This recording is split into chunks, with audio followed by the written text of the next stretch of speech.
Hey, good morning. My name is Jayson Coil. I'm one of the operations section chiefs for Southwest Area Team 1.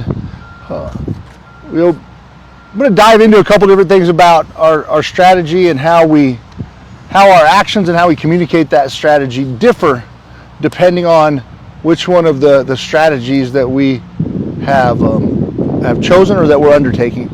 I say chosen or undertaking because it's not always that we choose.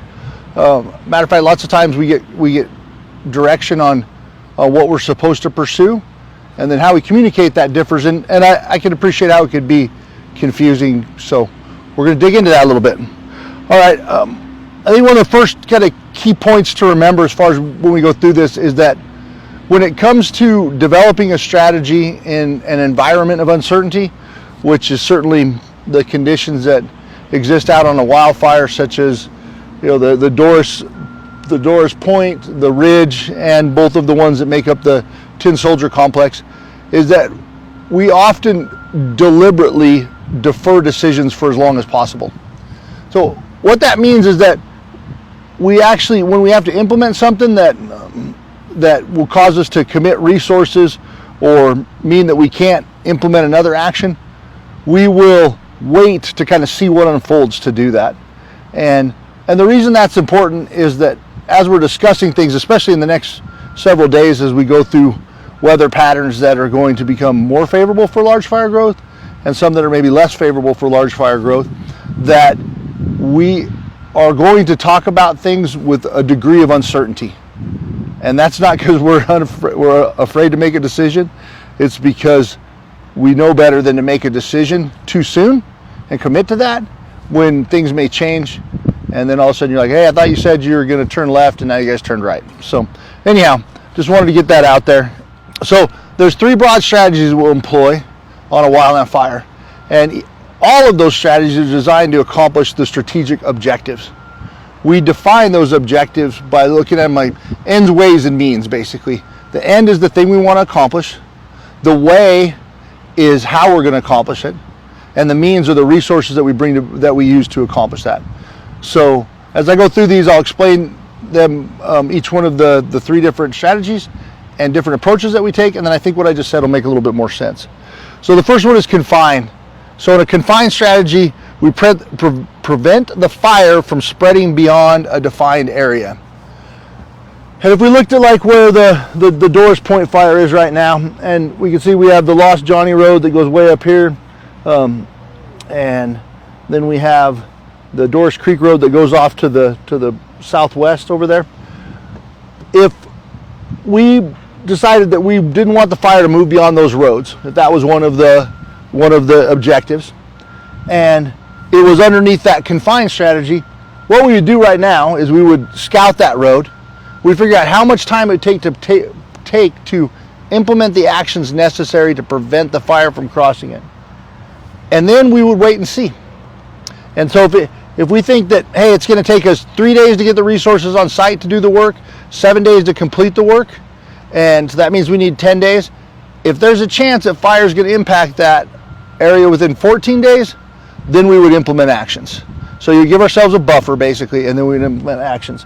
And the reason that we do it that way is we don't want to waste a bunch of money.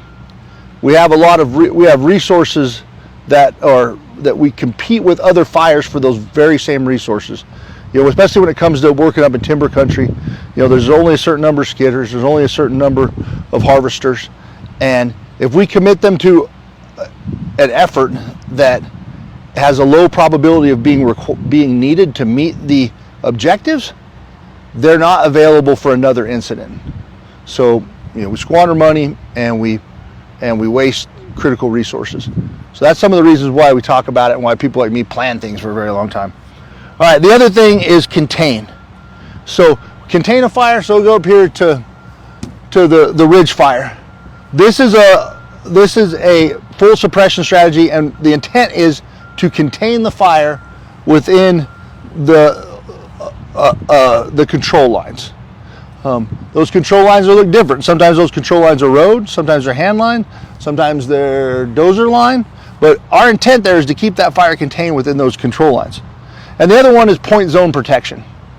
So going over here to the Bruce on the tin cup or the Tin Soldier complex, a lot of the work that's being done down here on the southeast is to protect the values.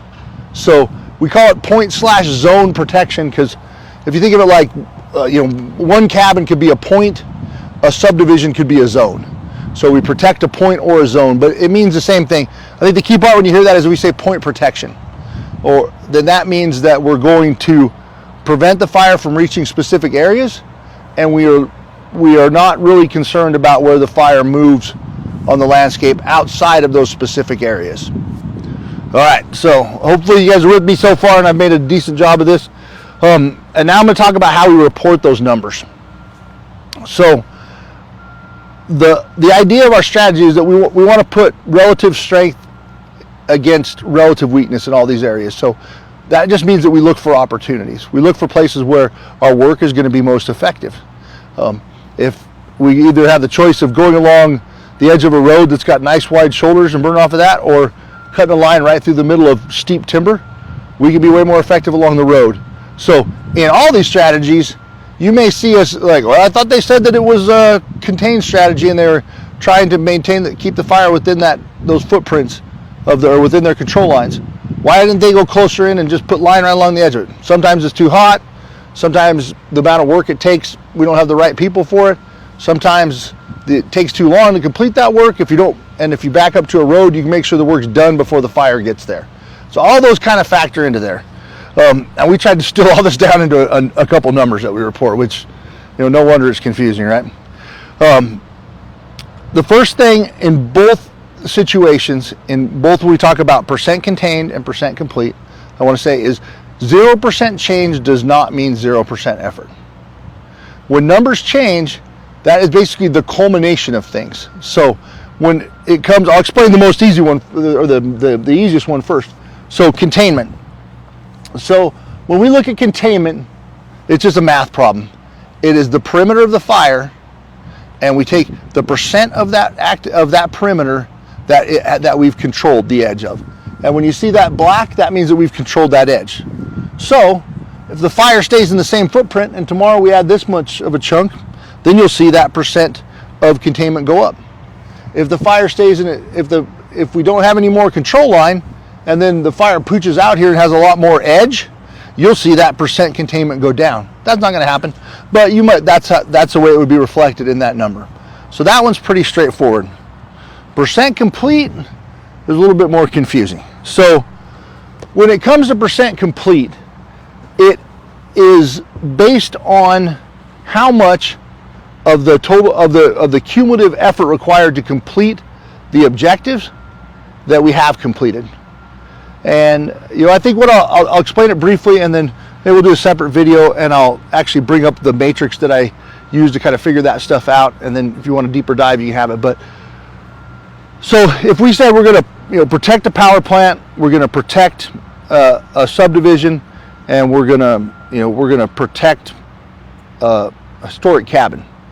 If we said all three of those took the same amount of work to do, so a third of the work on each one of them, and then look at it like this way: if once we complete all those actions that are necessary to protect it, then we have completed a certain amount of the total effort required for each one of those.